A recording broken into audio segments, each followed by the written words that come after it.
Hey everybody, hope you're doing well. Nick Gumpert here with Remax Top Producers, and I just wanted to share with you a couple of graphs I've come across recently.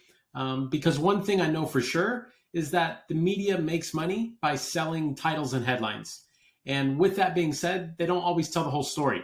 So I wanted to give a little bit more clarity and context pertaining to the housing market, where we're at, and where we're projected to be by those that study and work in the space the most.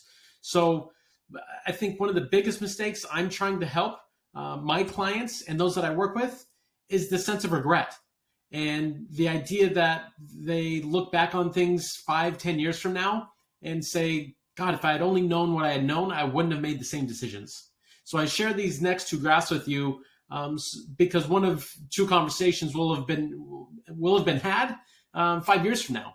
Either, Nick, thank you so much for sharing that information with me. I'm so glad I knew it and came across it because it allowed me and informed me to make a different decision versus, Nick, why didn't I ever see that information? Because I would have made a different decision.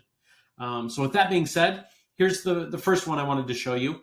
Even the pessimists say that by 2026, things should appreciate in around 10%.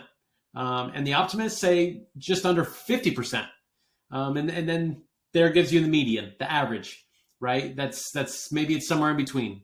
Nonetheless, nobody, whether a pessimist or someone in between, is projecting things to go really downhill and depreciate. Might housing prices decelerate? Yeah, they probably will, back to a more normal level.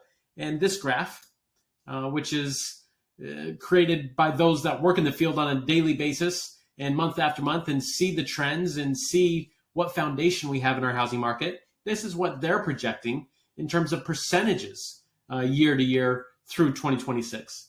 Point being, they're not expecting, based on what we know, for things to, again, depreciate.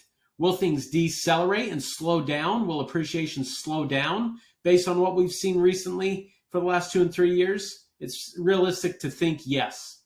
But again, nobody's projecting housing to go anywhere, really. And down for that matter. So for those of you that are on the fence to say, I want to wait to see what prices do, I want housing prices to come down. Again, I think what we know right now, you're going to be waiting a very long time, which means you're only going to be paying that much higher of a price. So this video is not created to rush into a decision and say, well, I really have to go buy. If you can afford it, it's a good space to be in long term. And if you look at my other information I've shared with you over the past number of months, you're going to see a lot of objective information, a lot of facts to help create your own opinions. Because I think reality is we all have our own. It's just a matter of, do we get it or do we get it from factual information? And again, that's for us to decipher.